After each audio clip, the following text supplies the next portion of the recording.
Another thing that the Torah says in Parashat Bereshit, Genesis, we talk about creation.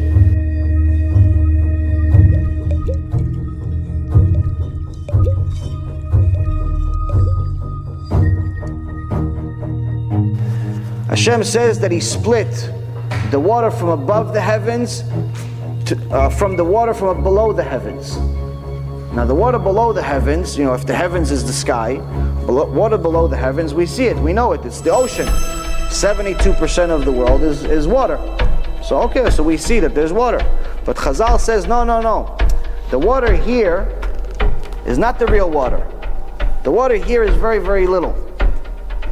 The real water that allows earth, allows mankind to exist, is the water from above the heavens. So until recently,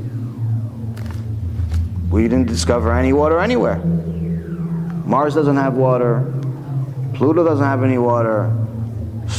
The moon doesn't have anything. Doesn't even have the flag that they say they have. So where is this water? Especially if it's so much more water than us. And then these smart scientists, Dr. Sigward and Dr. Louis Frank, started looking into the stars, and they started looking into something that we call, different meteors, these different things that fly around and sometimes hit Earth. And then they see something that everyone has seen at some point in their life if they live in a city outside of New York because there's too much pollution in the sky. You see a shooting star once in a while. Usually most fishermen enjoy this. You see a shooting star is a star that just makes a little streak. And everyone likes this, like, oh, a star is falling. It's not really a star, it's falling. What it actually is, according to scientists, according to evidence that we have today, it's a comet. A comet is one giant ball of ice.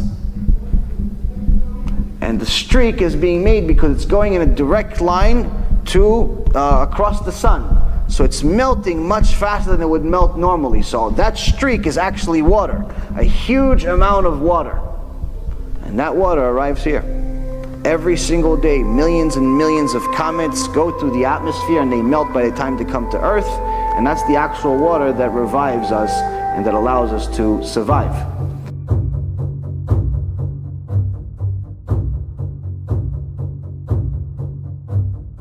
So they said, okay, fine, you proved that there's water above the heavens, but where did you prove that there's more there than here?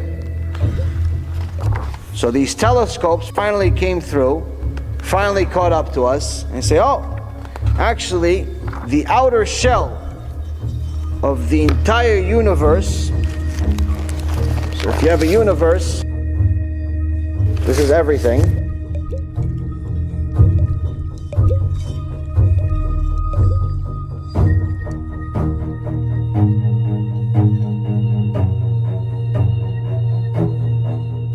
The entire shell is ice. And these comets that we get are small little chips that break off of it. Chazal knew this again, many, many years ago.